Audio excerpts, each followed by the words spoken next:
অজনে ঘুম ভেঙে গেল। রানী বিলকিস চিঠি পড়ল পরিশালিত পরিমার্জিত সংক্ষিপ্ত ভাষায়। চিঠি পড়ে রানী বিলকিস আশ্চর্য হয়ে গেল, অবাক হয়ে গেল।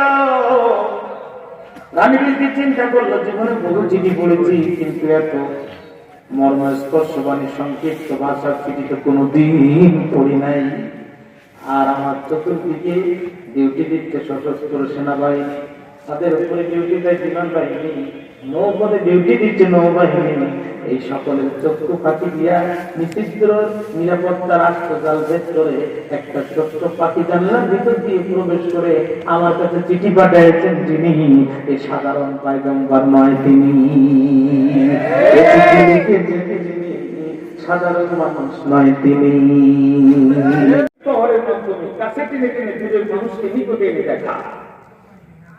এই হুদুদ পাখির চোখের ভিতরে জমিন পাওয়ার এত এসেছিল, হাজার স্কয়ার ফিট উপর থেকে মাটির দিকে তাকালে মাটির কত ফিট নিচে পানি আছে সে দেখতে পেত।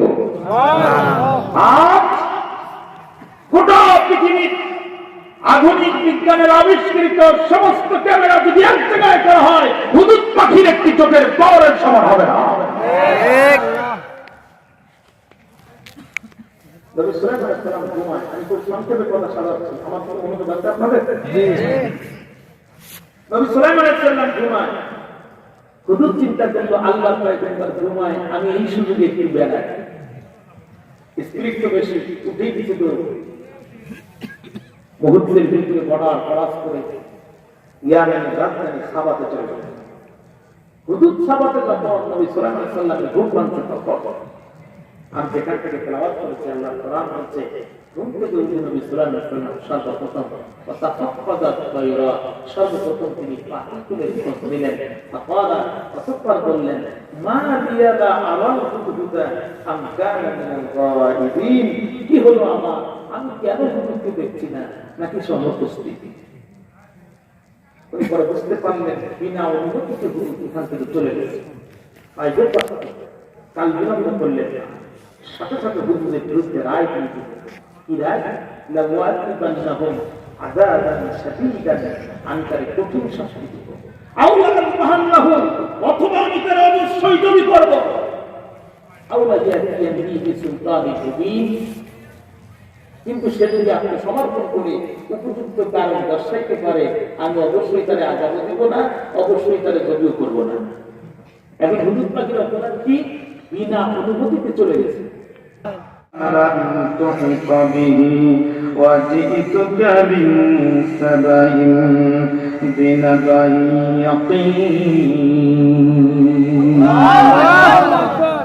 কিছুক্ষণ যেতে না যেতেই পাখিটি ফিরে আসলো। যখন অন্য পাখিরা বলল, তখন পয়গম্বরের বিনা অনুমতিতে কোথায় গিয়েছিলে করতে মাস্তি? তোমার বিরুদ্ধে নবী সুলাইমান ঘোষণা করেছে বড় কঠিন শাস্তি, গিয়েছিলে কোথায়? তোমাকে এখন থেকে আস্ত জবাই করে হুদুদ পাখি। এখন বলো তো দেখি তুমি কি করবা? দুইটা অপশন তোমার সামনে। এক নাম্বার কঠিন শাস্তি দিবে, পাখা তুলে ঠিক করে শোয়া রোদের ভিতরে দেবে, পোকায়া পিঁপড়ায় খাবে। দুই নম্বরে জমি করে ফেলবে, কল্লা একদিকে দেবে, মাথার একদিকে দেবে। নাম্বার 3, আউলাইয়াতিয়ানি বিসুলতানিন মুবিন, তবে তুমি যদি কলিবা, তুমি যদি যে নবী সুলাইমানের কাছে উপযুক্ত কারণ দর্শাতে পারো, তাহলে তুমি মাফ পেয়ে যাবে। বলে হুদুদ পাখি, বাঁচতে যদি চাও নবী সুলাইমানের কাছে যাও, উপযুক্ত কারণ দর্শাও, এরপরে তুমি মাফ চেয়ে না। হুদুদ পাখি মনে মনে কয়, আমি তো এইটাই চাই।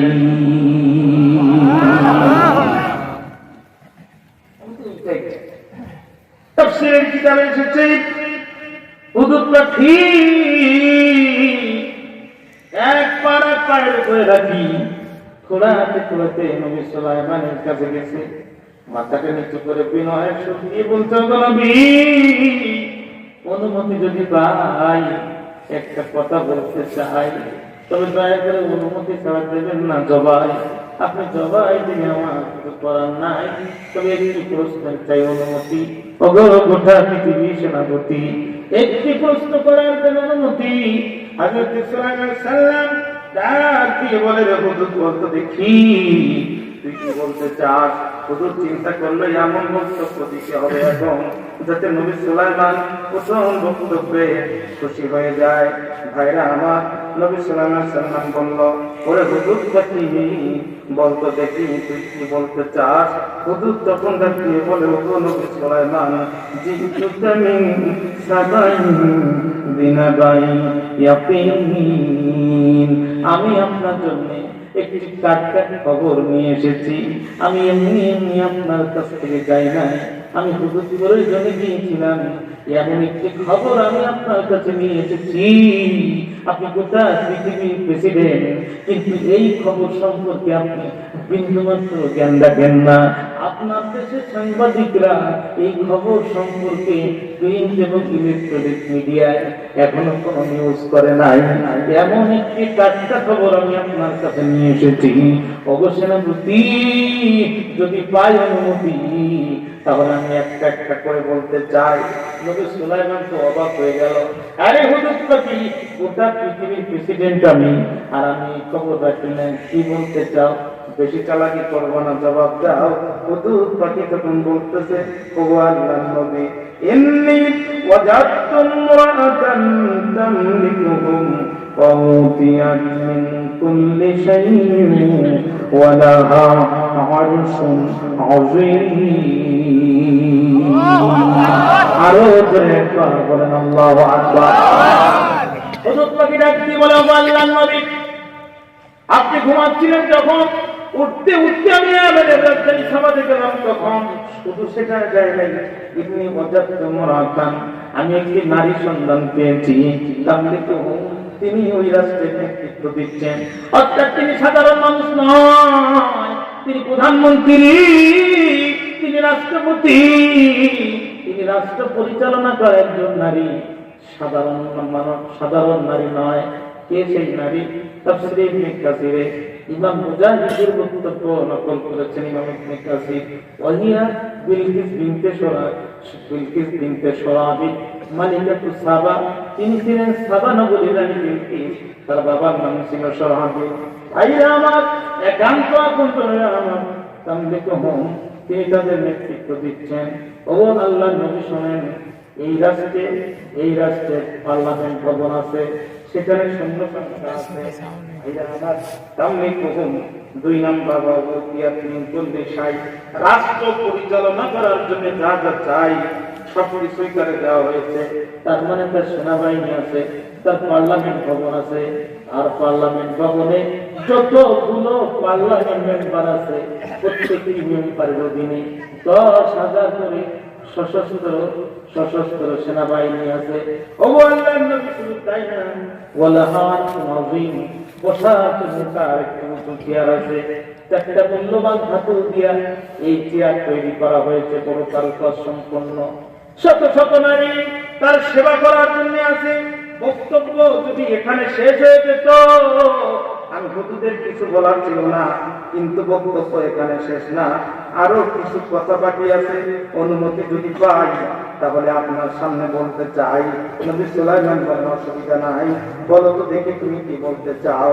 হুজুর পাখি তখন ডাকিয়ে বলে, ও আল্লাহর নবী, ওয়াজাদতুহা ওয়া কওমাহা ইয়াসজুদুনা লিশ-শামসি মিন দুনিল্লাহ ওয়া যায়্যানা লাহুমুশ শাইতানু আ'মালাহুম ফাসাদ্দাহুম আনিস সাবিলি ফাহুম লা ইয়াহতাদুন। আমি তাকে এবং তার কওমকে এমন অবস্থায় দেখেছি, ওয়াজাদতুহা ওয়া কওমাহা, আমি তাকে এবং তার এই যে আদিপত কওমকে, সম্প্রদায়কে এমন অবস্থায় পেয়েছি, ইয়াসজুদুনা লিশ-শামসি মিন দুনিল্লাহ, আল্লাহকে বাদ দিয়ে তারা সূর্যকে সিজদা দিচ্ছে। বলেন তো দেখি, আল্লাহকে বাদ দিয়ে কি কাউকে সিজদা দেয়া ইসলামী শরীয়তে জায়েজ আছে? না। আরো জোরে বলেন না। আল্লাহকে বাদ দিয়া সূর্যকে সিজদা দিলে শিরক হয়, এটা হুজুর পাখি বোঝে, কিন্তু আমার দেশের অনেক মাজার পূজারীরা বোঝে না।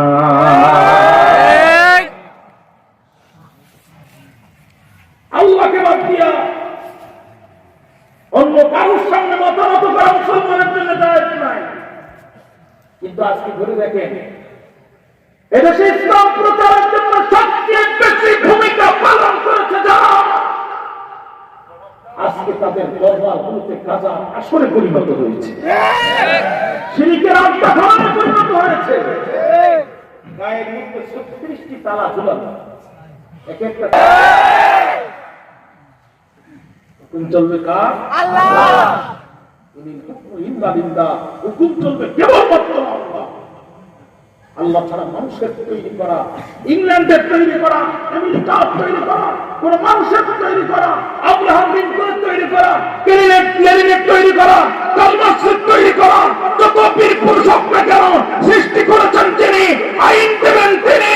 যদি আজকে ওই রানী বিলকিস সূর্যকে সিজদা করছে, এইটা যদি শিরক হয়, আল্লাহর আইন বাদ দিয়া মানুষের আইনের দাবিদারি গোলামি করছে যারা, এরাও সরাসরি শিরকে লিপ্ত। কিন্তু এই কথা বলার লোক আজকে সমাজ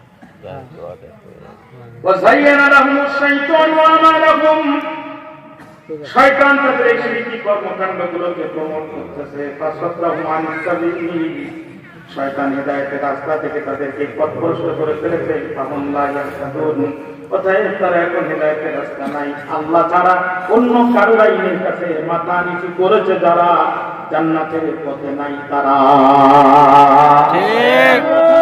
অন্য কারোর আইনের পিছনে দৌড়াইছে যারা, এখন আর জান্নাত হিদায়াতের পথে নেই তারা। ঠিক কিনা বলেন আপনারা? ভাইরা আমার, বক্তব্য লম্বা করবো না। নবী সাল্লাল্লাহু আলাইহি ওয়াসাল্লাম ডাক দিয়ে বললেন, ওরে হুদুদ পাখি শোনো, আমি একটি চিঠি লিখে দিলাম, এই চিঠিটা নিয়ে যাও। নবী সাল্লাল্লাহু আলাইহি ওয়াসাল্লাম মুস্কি হাসলেন আর বললেন, ক্বালা সানানজুরু আসাদাকতা আম কুনতা মিনাল কাযিবিন। তুমি সত্য কথা বলেছো নাকি মিথ্যা কথা বলেছো, পরিচালিত পরিমাণ থেকে সুন্দর ভাষায় নবী সাল্লাল্লাহু আলাইহি ওয়াসাল্লাম একটি চিঠি লিখলেন আর হুদুদ পাখিকে বললেন, ইযহাব বিকিতাবি হাযা, এই চিঠিটি নিয়ে যাও, রানী বিলকিসের কাছে পৌঁছায় দাও। এই চিঠিটি নিয়ে যাও, রানী বিলকিসের কাছে পৌঁছায় দাও। এরপরে দূরে কোথাও অবস্থান নাও, দূরে কোথাও অবস্থান নাও, পরিস্থিতি কি হয় বিচার বিশ্লেষণ করে তুমি আমার জানাও। হুদুদ পাখি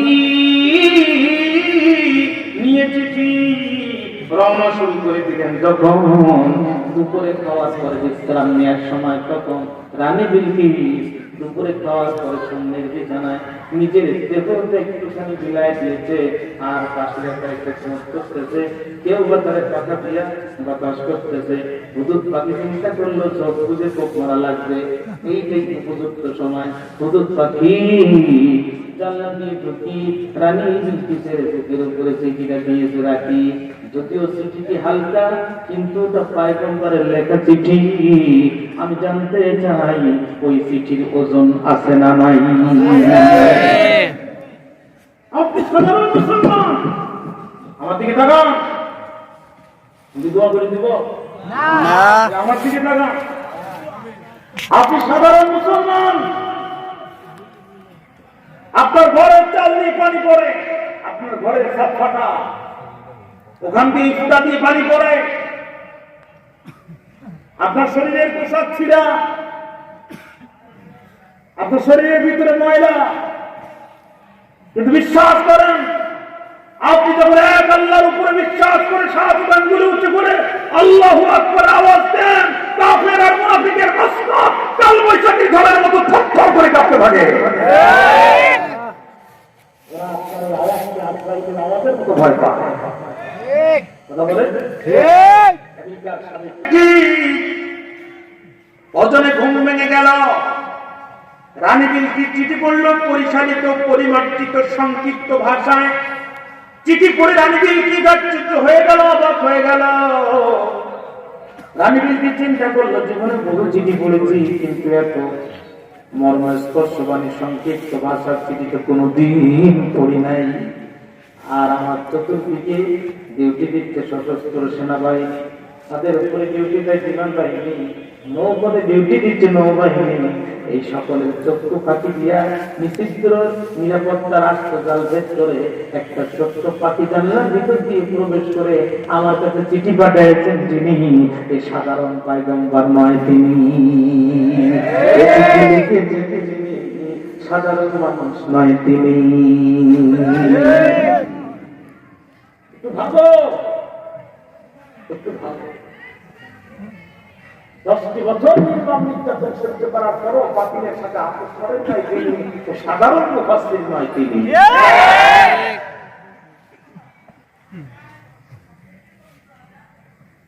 তারিবিকে দাপচিত্র হয়ে গেল, মুহূর্তের ভিতরে তার মুখটা কালো হয়ে গেল, চিন্তিত মন, বিষণ্ণ বদন, আর খেতে পারে না, ঘুম ভালো লাগে না। দাসীদেরকে বলতে, পার্লামেন্টের সেক্রেটারিকে দ্রুত ফোন দিয়ে দাও। পার্লামেন্টের সেক্রেটারি আসতে বলতে, আমার সমস্ত এমপিদেরকে খবর দাও। তো এমপি তো আটঘরিয়ার এমপি এখন থাকায় না, এসে পাঠ করে চলে আসছে, খবর দাও। সূর্য অস্তমিত হয়ে যাওয়ার পূর্বে যেন পার্লামেন্টের ভিতরে সমস্ত এমপি, সচিব, মন্ত্রী, মুখ্যমন্ত্রীরা সবাই হাজির হয়ে যায়। আমি আজকে জাতির উদ্দেশ্যে বড় সময় বক্তব্য রাখতে চাই। আমার বাবা এই দেশের প্রেসিডেন্ট, আমার দাদা এই দেশের প্রেসিডেন্ট, এত বিপদে আমি কোনোদিন পড়ি নাই।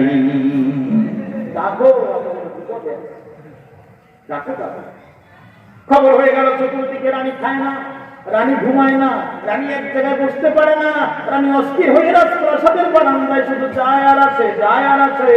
সবাই উদ্বিগ্ন রানীর পিছনে কারা নিয়ে, কেউ বা আচার নিয়ে, কেউ বা সম্মান নিয়ে একটুখানি মুখে দেন, মোটে না হলে একটু প্রাণের পানি গান, না পারলে তিনটে গানের পরে ফেরেস গান, তারপরেও গানটা বাঁচান। রানী শুধু ইশারা করে চলে যাও, তোর মন ভালো না, মন যদি ভালো না থাকে, ভালো না থাকে, কি বলে, গোলাপ জলও ভালো লাগে না, চলে যা। আমার বুঝি কখন থেকে খাওয়াও নাই, নাওয়াও নাই। এখন বড় বিপদে আছি। পার্লামেন্টের মেম্বাররা এত চমৎকার চিঠিতে লিখেছে, ও আমার রাষ্ট্রের সুখ কেড়ে নিতে চাইছে, ও কিসের মেসেজ আমার কাছে দিছে আমি বুঝতে পারছি না। ভাইরা আমার, ইতিমধ্যে পার্লামেন্ট বসে গেল, এমপিরা মুখে হাত দিয়া পার্লামেন্টে বসে আছে। আর পার্লামেন্টে সবার শেষে নবী সুলাইমান সাল্লামের চিঠিটা বুকের মধ্যে করে নিয়ে মাথাটা নিচু করে প্রবেশ করতেছেন যিনি, তৎকালীন সাবা নগরীর 71 রাষ্ট্রনায়ক রানী বিলকিস, তিনি। স্পিকার সহ সমস্ত পার্লামেন্ট, স্পিকার সহ সমস্ত পার্লামেন্ট উঠে দাঁড়ালো। রানী বিলকিস তার আসন গ্রহণ করলো, পার্লামেন্ট বসে পড়লো। স্পিকার পার্লামেন্ট শুরু করে দিল। রানী বিলকিস হাত উঁচু করলো, দাঁড়ায় গেল। স্পিকার তার সময় দিয়ে দিল। রানী বিলকিস সেই দিন দুঃসময় পার্লামেন্টে দাঁড়ায় কি বক্তব্য দিয়েছিলেন, আমার আল্লাহ কোরআনে সেই বক্তব্য নোট করেছেন। আমার সাথে তেলাওয়াত করেন, আউযু বিল্লাহি মিনাশ শাইতানির রাজীম, বিসমিল্লাহির রাহমানির রাহিম। ক্বালাত ইয়া আইয়ুহাল মালাউ ইন্নী উলকিয়া ইলাইয়া কিতাবুন কারীম ইন্নাহু মিন সুলাইমান ওয়া ইন্নাহু বিসমিল্লাহির রাহমানির রাহিম। আল্লাহ তাআলা আলাইয়া ওয়া আতুনি মুসলিমিন।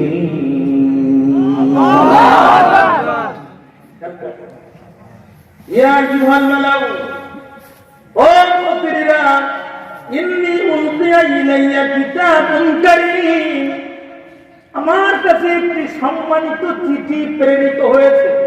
আমাদের কাছে চিঠি পাঠানো হয়েছে। সুবহানাল্লাহ বলবেন। দেখেন কত বড় ভদ্র মানুষ। নবী সুলাইমানের এই চিঠি তার রাষ্ট্র ব্যবস্থাকে ধ্বংস করে দেবে, তার পার্লামেন্ট থাকবে না, তার রাষ্ট্র থাকবে না। সবকিছু বাদ দিয়া সুলাইমান সাল্লামের কাছে আত্মসমর্পণ করে কালেমা পড়ে ইসলাম গ্রহণ করতে হবে।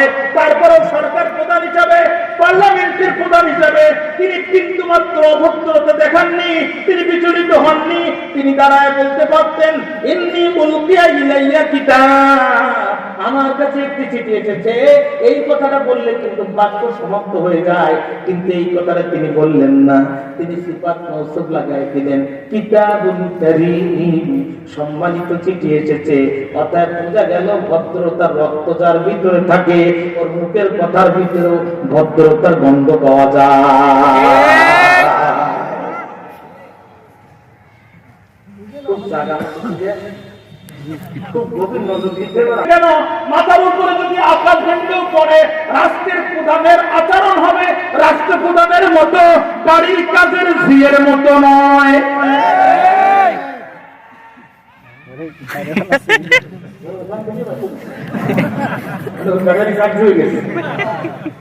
হবে না, কথা বলেন ঠিক কিনা? আমাদের নেতাদের কথার মধ্যে তো মদের গন্ধ পাওয়া যায়। এটারা কয় আগামীকাল নাই আমাদের আল্লাহর ঘরে ময়লা আপনার চোখে দেখেন না, শুধু জুমার দিন রাজনীতির কথা। বয়সে নবীর থেকে বড়, বয়সে নবীর থেকে তো সাহাবীরা দুষ্টামি করতেছে, আচ্ছা বলেন তো আপনি বড় না আপনার খাতিরে আমাদের নবীজি বড়? দেখছেন, আপনি বড় না আমাদের নবীজি বড়? বলে হযরত আব্বাস উচ্চ মাদের ভদ্র মানুষ ছিলেন, তিনি জবাবটা দিচ্ছেন, খেয়াল করেন, তিনি জবাবটা দিচ্ছেন, জিতু আউয়ালান ওয়ালাকিন্নাহু আফদাল মিন্নি, আমি পৃথিবীতে প্রথম এসেছি বটে, কিন্তু তার সাথে আমার কোনো তুলনা চলে না, তার মর্যাদা তো কোটি কোটি কোটি গুণ বেশি। ভদ্রতা কাকে বলে? বনি ইসরাঈলের নবী মুসা আলাইহিস সালামের বিরুদ্ধে 3 লক্ষ জাদুকর দাঁড়ায় গেল। পয়গম্বর মুসা একদিকে, 3 লক্ষ জাদুকর একদিকে। 3 লক্ষ জাদুকর যুদ্ধ শুরু করার পূর্বে কয়েকজন সারপাট্টনের একটি দল এসে পয়গম্বর মুসাকে বলে, ওগো আল্লাহর নবী, আপনিও রেডি, আমরাও রেডি, এখন আপনার অনুমতি যদি পাই আমরা খেলা শুরু করতে চাই। ওরা তো 3 লক্ষ একদিকে, পয়গম্বর মুসা আলাইহিস সালাম একদিকে। মুসা আলাইহিস সালামের অনুমতি নেওয়ার কোনো প্রয়োজন ওদের ছিল না, কিন্তু ওরা 3 লক্ষ হওয়া সত্ত্বেও পয়গম্বরের সাথে যে ভদ্রতাপূর্ণ আচরণ করেছে, আমার আল্লাহর বিষয়টা বড় পছন্দ হয়েছে। এই জন্য মুসা আলাইহিস সালামের কাছে তারা পরাজিত হওয়ার পরও 3 লক্ষ জাদুকরের কলিজার ভিতরে ভদ্রতার কারণে আল্লাহ তাআলা ঈমানের নূর জ্বালায় দিয়েছে। সুবহানাল্লাহ। এজন্য আল্লাহ পাক আমাদেরকে ভদ্রতা তৌফিক দান করুন। আমিন। জোরে বলেন আমিন। ভুলে যাবেন না, সন্তানরা ইউনিভার্সিটিতে থেকে মাত্র 20%, আর নিজের সংসার, নিজের পিতা মাতা, নিজের সংসারের আদব আচরণ থেকে বাকি 80%। আমার কাছে একটি সম্মানিত চিঠি এসেছে, ইন্নাহু মিন সুলাইমানা ওয়া ইন্নাহু বিসমিল্লাহির রহমানির রহিম। এই চিঠি লিখেছেন যিনি, পয়গম্বর সম্রাট সুলাইমান তিনি। আর এই চিঠি শুরু করা হয়েছে বিসমিল্লাহ দিয়া। অর্থাৎ এই বিসমিল্লাহ শুধু বাংলাদেশের পার্লামেন্টে না, এই বিসমিল্লাহ এখনো ছিল, এখনো আছে, ভবিষ্যতেও থাকবে। শুধু থাকবে না তারা, বিসমিল্লাহকে উঠায় দেওয়ার জন্য চক্রান্ত করে যারা। আমি কি করব? আমি রাষ্ট্র হলো আমার কাছে বলো, আমি তোমরা এখন আমার কাছে বলতে, আমি কি করবো? আমি তো স্বৈর শাসক নয়, একা একা কোনো আইন পাস করে আমি তোমাদের উপরে চাপিয়ে দেই নাই। আমি তো ওই ধরনের স্বৈর শাসক না। কোনদিন তোমাদের মতামত ব্যতীত কোনো বিষয় আমি পার্লামেন্টে পাস করি না। অতএব তোমরা এখন আমার পরামর্শ দাও। মন্ত্রীরা সেই দিন কি বক্তব্য দিয়েছিল? প্রধানমন্ত্রী যদি সাধারণ মন্ত্রীর কাছে পরামর্শ চায়, ও সত্যতা বলে, মিথ্যাটাও সত্য বানায় বলে, ঠিক কিনা বলেন ভাই? আর এই জাতীয় সংসার জ্বালায় অনেক সময় প্রধানমন্ত্রী জাতির প্রকৃত কথা বুঝতে ব্যর্থ হয়। মন্ত্রীরা সেই দিন কি বললো শোনেন? মন্ত্রীরা সেই দিন কি বলছে? أولو قوة وأولو بأس شديد রানী গো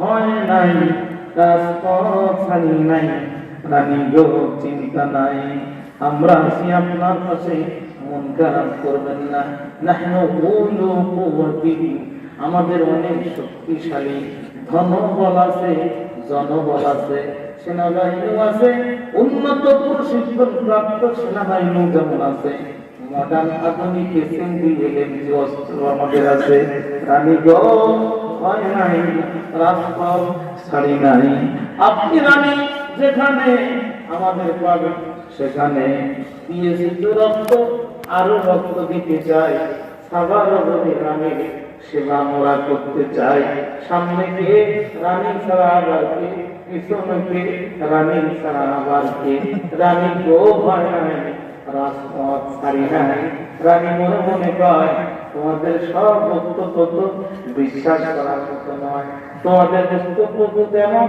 রক্ত দিয়েছি আরো দেব তবে আমি যাব না লোক পাঠাবো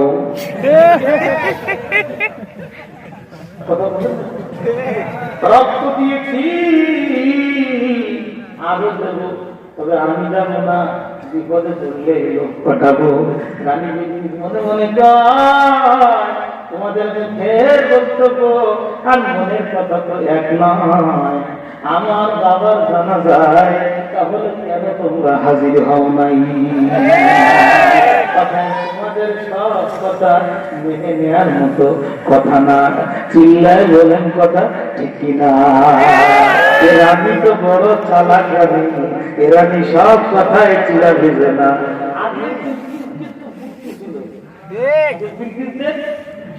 আরে এখন সব সব বানিয়ে কি এদের মাথায় কিচ্ছু নাই এদের মাথায়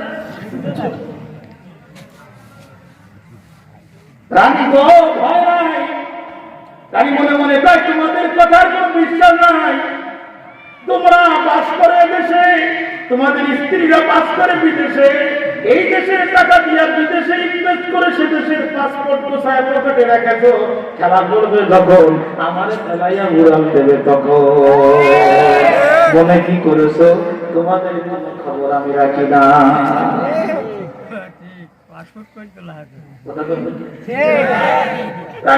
বলে তোমাদের আমি ভালো রকম চিনি তোমরা যেখানে রড দরকার সেখানে মাল ঢুকাও যেখানে বালি দরকার সেখানে ধুলা দাও নিচতলার বালি তোমাদের তিনতলায় উঠতে পারে 1 লক্ষ টাকা শেয়ারিং খরচ হয় আর তোমরা বিপদের দিন ময়দানে থাকা ওটা আমি বুঝতে পেরেছি ভাই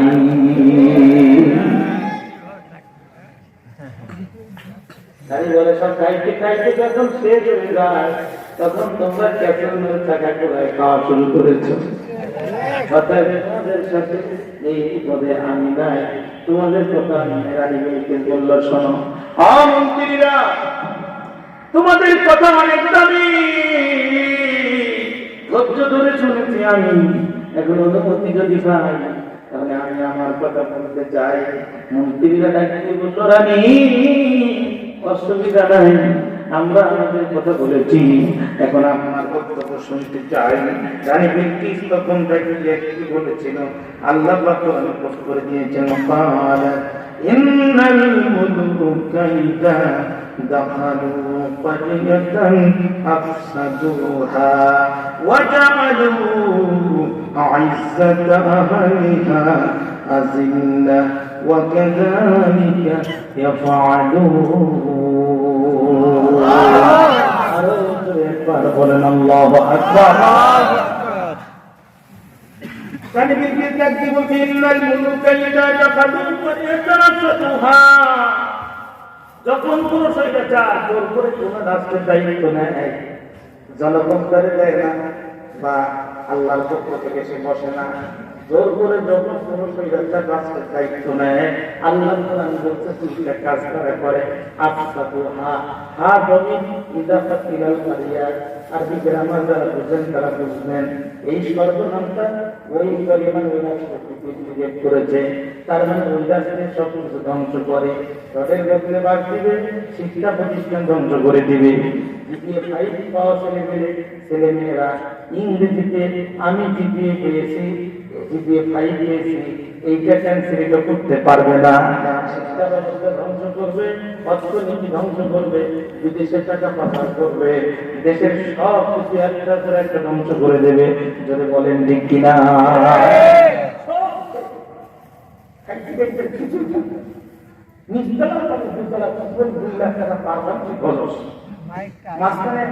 কলাগঞ্জের দাম ছিল ৮০,০০০ টাকা, বুঝলেন? একই বিপদ। স্কুলের সামনে গরম পাবো ১০ লক্ষ টাকা। ওই রাষ্ট্রের সবচেয়ে সম্মানিত মানুষগুলোকে তারা লাঞ্ছিত করবে, অপমানিত করবে, হাতে ধরে পায়ে ধরে কিয়ামতের পর বছর কারাগারে রাখবে।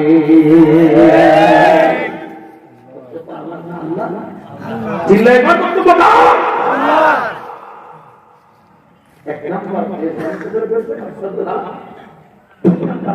সবচেয়ে সম্মানিত মানুষ, এই রাষ্ট্রের সবচেয়ে সম্মানিত মানুষকে তার নাম আছে।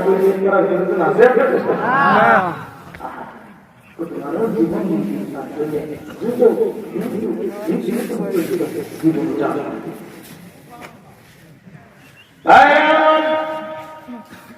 সৌদি খানায় খাবার খেলাম, পেটে তার গলার মধ্যে ঝোলাই দিয়েছে আর বলছে, ওরে বাংলাদেশবাসী, এতদিন কোরআনের নেতৃত্ব করেছেন, কি আর দেবো আপনার আল্লাহর বাড়ি থেকে বাইতুল্লাহর কাপড় কেটে আপনার গলার মধ্যে ঝোলা করে শোনো।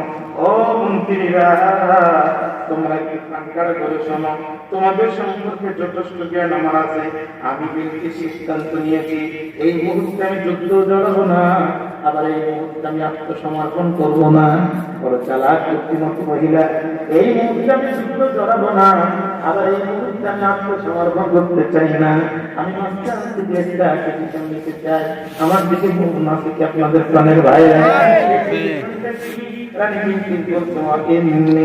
মুরসিলাতুন ইলাইহিম বিহাদিয়াতিন ফানাযিরাতুম বিমা ইয়ারজিউল মুরসালুন। আমি এখন যুদ্ধ জড়াবো না, আবার তার কাছে আত্মসমর্পণ করবো না, বরং আমি কিছু উপঢৌকন পাঠাবো, কিছু উপহার পাঠায় দেখবো, দেখা যায় দেখি এই উপহার দিয়ে তিনি গ্রহণ করেন কি করেন না। ভাইরা একসাথে আমার ভাইরা, এরপরে গাড়ি মিলতে অনেক উপহার নবী সুলাইমান আলাইহিস সালামের জন্য সাজাই দিলেন। ১০০ পুরুষ, ১০০ মহিলা, এরপরে ১০০ যুবক, ১০০ যুবতী, সামনের অনেক কিছু তার জন্য ১০০ স্বর্ণেরই, ১০০ রূপারে, ১,০০০ করে ১,০০০ স্বর্ণেরই, ১,০০০ রূপারে সুন্দর করে আমার ভাইরা। এরপরে সম্রাট সুলাইমানের জন্য একটা রাজমুকুট খুবই উন্নত প্রযুক্তিতে তৈরি করে নবী সুলাইমানকে হাদিয়া স্বরূপ পাঠায় দিলেন। তার মানে বিলকিস এখন মাল দিয়ে মোল্লা কিনতে চায়, কিন্তু সব মোল্লা তোলা মালে বিক্রি হয় না।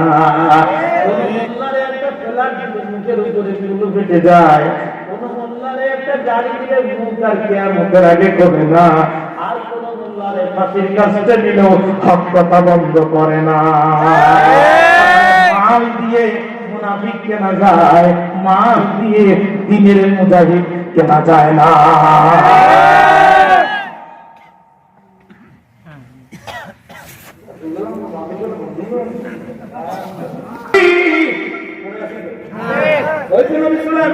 পরিস্থিতি দেখি আমাদের গুরুত্ব সংবাদ দাও, কত সাংবাদিক শুরু করে দিয়েছে। সুলাইমান বসে আছে রাজ সিংহাসনে, কত খাতি ডাকি বলে, ও নবী সুলাইমান, ও নবী সুলাইমান, আমি একটা টাটকা খবর নিয়ে এসেছি, যদি না করেন জবাই, ওরা তো জবাই করতে চাইছিল না, বারবার সেই কিছু যদি না করেন জবাই, আমি কথাটা আপনার কাছে বলতে চাই। নবী সুলাইমান ডাক দিয়ে বলে, তাড়াতাড়ি বললে হলুদ খবর কি? হুজুর বলে, খবর তো মাস্ত বুদ্ধিমতী মহিলা, সে আপনার কাছে আত্মসমর্পণ করতে চায় না, আবার যুদ্ধ জড়াতে চায় না। আপনার জন্য কোন দামি দামি গিফট পাঠাইছে, উপহার পাঠাইছে। নবী সুলাইমান বললেন, উপহারগুলো কি? উপহারগুলো কি? পরে উল্লেখযোগ্য উপহার হচ্ছে সামনের উঠাতে পারবো। এরপরে পুরুষকে নারী সাজাইছে, নারীকে পুরুষ সাজাইছে। আজকে যে সেই কথা পরে শোনার সঙ্গে সঙ্গে নবী সুলাইমান বললেন, ও জিনেরা, কোথায় তোমরা? বলে, আসি আমরা। দ্রুত কাজ শুরু করে দাও। রানী বিলকিসের বাহিনী যে রাস্তা দিয়ে আসতেছে, এক পাশে সামনের রাস্তা আর এক পাশে রূপার রাস্তা, মাঝখানে দৃষ্টি নন্দন গাছ দিয়া রাস্তা বানায় দাও। জিনেরা চোখের পলকে কাজ শুরু করে দিল। রানী বিলকিসের বাহিনী যখন সামনে সামনে ওই রাস্তায় পা দিয়েছে, ওরা মনে মনে হাসতেছে, আরে এই সামনে 100 সামনে দিয়া কিনতে যাচ্ছি কাকে? সামনে দিয়া রাস্তা বানানোর তৌফিক আল্লাহ দিয়েছেন যাকে। এই মহান সম্রাট সামনের রাস্তা ব্যবহার করে হাঁটে, আর এই সামনের কাজ হয়েছে পাশে কিছু সামনের দিকের খুচরা পড়ে আছে বন্ধন। এই দেশের তোমরা প্রজা এইগুলো নেয় না। এই সম্রাটের কাছে এই 100-1000 সামনের ফকিরের ভিক্ষাও না।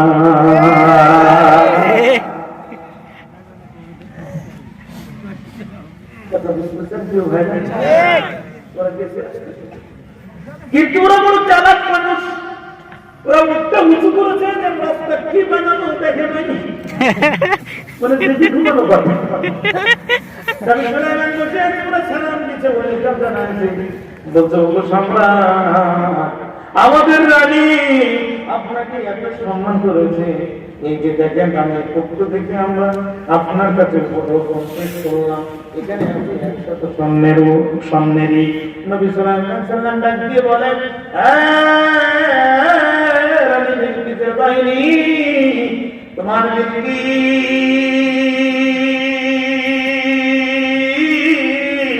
আমার স্বর্ণ দিয়ে কিনতে চায়। পায়ের দিকে তাকিয়ে দেখো তো দেখি তুমি দাঁড়িয়ে আছো কিসের রাস্তা? দিকে তাকাতে বলেছে, তখন তার উপরের দিকে তাকানোর বুদ্ধি নাই। বলতে, শোনো, তোমার বিলকিসকে আমি স্বপ্নের জন্য দাওয়াত দেইনি, আমি বিলকিসকে দাওয়াত দিয়েছি আল্লাহর একাত্মবাদ গ্রহণের জন্য। 1000 স্বপ্নের জন্য আল্লাহর সঙ্গে শিরিক করা হবে, আর সুলাইমান আপোস করবে স্বর্ণের বিনিময়ে। এই জন্য সুলাইমানের জন্ম হয় নাই।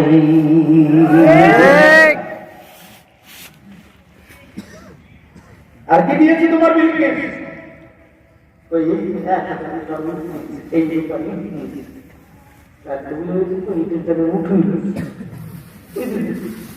তোমার বিলকিস আমার উপাধি কিনতে চায়। তুমি তোমার পায়ের দিকে লক্ষ্য করে দেখো তো দেখি, তুমি দাঁড়িয়ে আছো কিসের রাস্তায়? ও যখন তাকে তখন দেখে রূপার রাস্তা। বলতে, শোনো, স্বর্ণ রূপার কাছে ইসলাম কি মুসলমানেরা বিক্রি করে না। দুনিয়ার সম্পদের কাছে ইসলামকে বিক্রি করে না, বরং ইসলামের মান বুলন্দ করার জন্য মুসলমানরা শাহাদাতের ক্রিয়া পান করে, কিন্তু শেষ নিঃশ্বাস পর্যন্ত কালেমার পতাকা মুসলমানরা উঁচু করে রাখে। আল্লাহু আকবার, আল্লাহু আকবার। ঘরে ঘরে আলো, ঘরে আলো, বিশ্বনবী মুস্তাফা। কোনটা গন্ধছে সব লাল হয়েছে গা।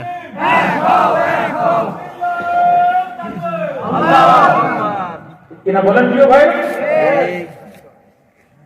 ওরা বলছে যে এখানে মালিক নাম পুরুষ আছে, মানে এমন বয়সে নারী মানে কেবল যৌবন প্রাপ্ত এমন বয়সে মাত্র যৌবন পাচ্ছে মামা শেষে আলাবো কি কারণ কেবল কেবল এদেরকে পুরুষগুলোকে নারীদের পোশাক নারীদেরকে পুরুষের এটা বিশাল এখন বেশি নারী পুরুষ তো চেনাই মুশকিল নারী পুরুষ এখন চেনাই মুশকিল আর কিছু করলে আমরা আগে কি আমি না আমার দিকে দেখবেন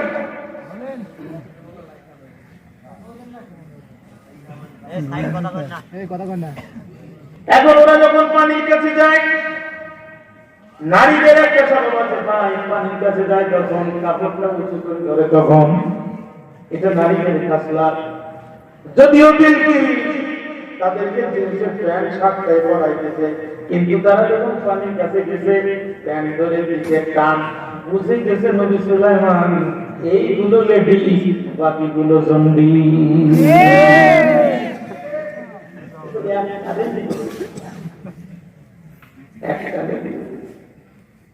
তাই আমার নবী সুলাইমান আলাইহিস সালাম সেই ব্যক্তি জবাব দিয়েছিলেন আল্লাহ বলেন ফালাম্মা জাআ সুলাইমান ক্বালা আতুমিদুনানি বিমালিন আমা আতানি আল্লাহু খায়রুম মিম্মা আতাকুম বাল আনতুম বিহাদিয়তিকুম তাফরাহুন আল্লাহু একবার বলেন আল্লাহু আকবার আতুমিদুনানি বিমালিন মাল দিয়ে আমাকে দেখতে চাও মাল দিয়ে তাওহীদের রাস্তাকে আমাকে ফিরে সরাতে চাও মাল দিয়ে কোরআনের পথ ইসলামের পথ থেকে আল্লাহর দ্বীনের পথ থেকে আমাদের পিছনে করতে চাও মাল দিয়ে তাওহীদের পথে চলা থেকে আমাকে বিরত করতে চাও ফামা আতানি আল্লাহু খায়রুম মিম্মা বাল আনতুম বিহাদিয়াতিকুম তাফরাহুন তাআলা তোমরা তোমাদের হাদিয়া নিয়ে চলে যাও হাদিয়ার বিনিময়ে শিরকের বিরুদ্ধে অভিযান বন্ধ হবে না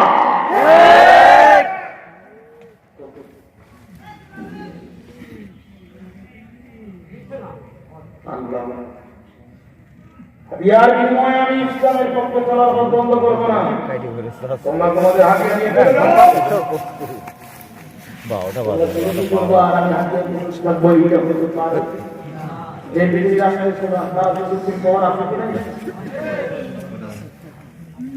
ভাইরা আমার নবী সুলাইমান আলাইহিস সালাম এটা বললেন শোনো আরেকশন দিলা এই তোমরা তাদের কাছে নিয়ে যাও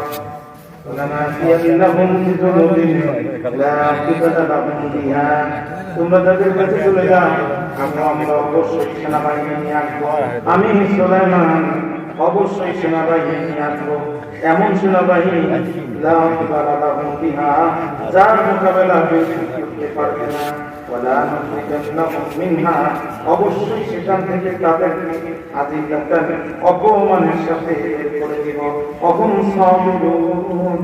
আর তারা ছোট হয়ে নিচু হয়ে লাঞ্ছনা নিয়ে অপমানিত হয়ে তারা সেই শিরকের জায়গা ছেড়ে যেতে বাধ্য হবে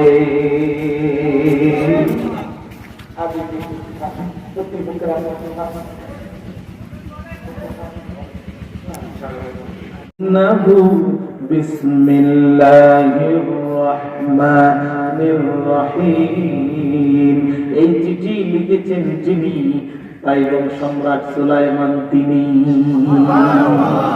আর এই চিঠি শুরু করা হয়েছে বিসমিল্লাহ দিয়া অর্থাৎ এই বিসমিল্লাহ শুধু বাংলাদেশের পার্লামেন্টে না এই বিসমিল্লাহটা কোনো ছিল এখনো আছে ভবিষ্যতেও থাকবে শুধু থাকবে না তারা বিসমিল্লাহকে উঠায় দেওয়ার জন্য চক্রান্ত করে যারা